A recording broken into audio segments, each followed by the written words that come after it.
What's up, fellow collectors? Welcome back to the M.I.B. Master Toy Museum.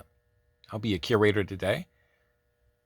Guys, another fun one for you here on a Friday down here in the museum. More Wave 8 Mego fun. More Wave 8 Mego goodness. Guys, this is a figure that I've been anticipating really with excitement, enthusiasm, mystery, interest, fascination, you name it. I've really been anticipating this figure. When I found out that they were going to, when I found out Mego was going to release this figure, produce this figure, so many things was running through my mind. How would they make Harold the Scarecrow, from scary stories to tell in the dark? This film was made in 2019, and one of the monsters, if you will, from the movie, from the film, was Harold the Scarecrow. And he was by far one of the more interesting monsters to me in the film. And I was just very curious to see how Mego would pull this off. What materials would be used, what type of thinking would be put into producing a character like Harold, who just by looking at him looks scary, but looks very difficult to really turn into an 8-inch action figure on that format, on that level, on that scale. Very difficult to do, very difficult to pull off. And I believe Mego pulled it off beautifully. Everything from the hair, the head sculpt, the clothing, the body proportions. We're talking about a Scarecrow, but not a standard Scarecrow. As you can see, Harold is made of what looks like plywood. He's got a massive, massive gaping hole right here in the center of his stomach area.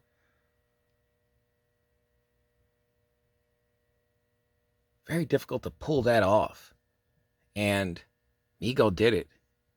Here's a really cool aspect. Mego used a lot of clear body parts to create this illusion for Harold the Scarecrow. As you can see, his feet are clear. And then you come up here to the midsection, a torso area. They use a fat body. It's clear to give you that, we'll pull them out there, to give you that indication that there's space in there. There's a huge void in there where you can see that the large piece of plywood there that acts as a skeletal prop for the structure for Harold's body. And you can see that in there. The arms itself, very interesting design, very interesting dynamic here.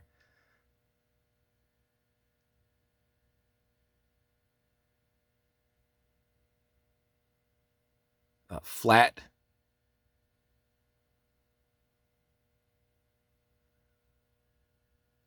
I wouldn't.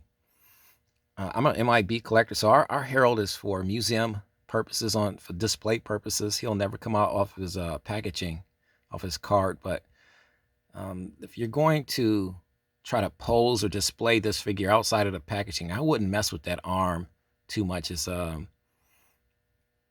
my good buddy Ray Castile from Basement of Horror did a fantastic video on this monster, and he likened these arms to like an erector set scale type of a format. And he's absolutely correct in his observation, because that's exactly what that makes me think of. That old play set, the erector set playset where you could, build these parts and pieces together. And that's kind of how it looks, but doesn't look too pliable or movable, as I'm sure it is, but to really, and I have a regular hand on it here. I wouldn't do too much with that, though. If you're going to take him off the card, you can take your Harold the Scarecrow off the card. I wouldn't try to pose that too much. Head sculpt is absolutely, positively fantastic, and we're going to find out who did the head sculpt here for Harold. You see he's got the bits and pieces of hair as the movie version, film version of Harold Scarecrow. They pulled that off absolutely fantastic. It's just a fantastic, fantastic head sculpt. This is one of the selling points for me for this figure, was the head sculpt. When I saw the finished head sculpt that would be actually the one that we would receive as collectors and consumers, I was sold immediately. This figure has met its share of disapproval. This figure has met its share of negative feedback, but putting everything together and trying to make a figure of this magnitude and trying to pull it all off at the same time, I think Mego did a fantastic job. And guys, I would tell you otherwise if I didn't feel that way. But given what they had to work with from the film version, I'm going to say I give this figure an A+. An A+. A lot of toy companies probably wouldn't even have tried to attempt to make this figure. Guys, your thoughts, your opinions. Do you have this figure? How do you feel about this figure? We want to hear all that in the comment section right underneath this video. This film came out in 2019, as I stated prior. Good film. It was a good film. Actually, it's from a children's book series, actually. Horror. There you go, 2019, CBS Films. Andy Colvault, naturally, and Rachel Baker was the seamstress, but Andy Colvault continues to, just blow our minds with these fantastic head sculpts. There's a pulling out, look at the back of the card. Card art's fantastic. I like the card art.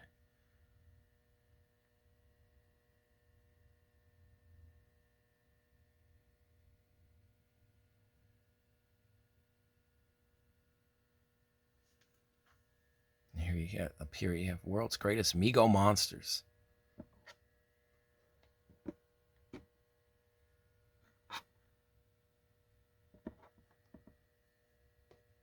Fantastic work by Andy Colvault on the head sculpt, though. And a lot of detail in this head sculpt. You can tell a lot of time and patience was put in on the design of this head sculpt. Like I said, I can't say it enough. He's, Andy got it as close as I think anybody humanly possible could have gotten this to the actual likeness of the film version of Harold. This was pulled off beautifully.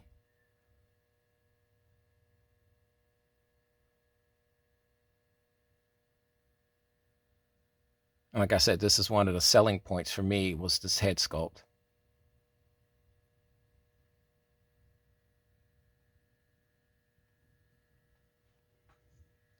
Mego's not they're not beyond using or rehashing old clothing. As I said before, perfect example here. Let's bring in just to show you. I think this is where they kind of got that shirt from our Face of the Screaming Werewolf figure and Harold. I think the pants were too. The pants were these are a little greener, but I think they used on the flocked version of this Screaming Werewolf. His pants were more brown like Harold's. So saying that, let's set that guy over there.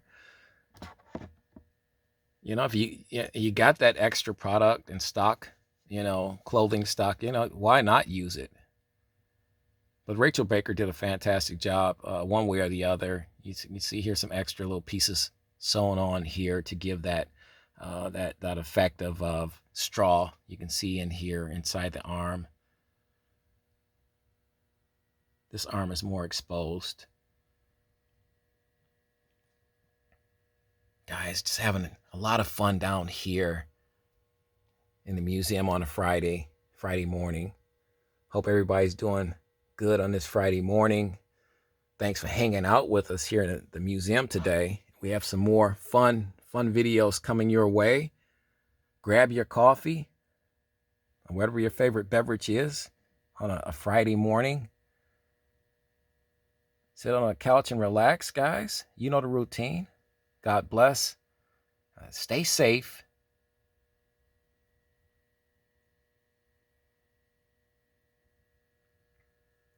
And keep collecting.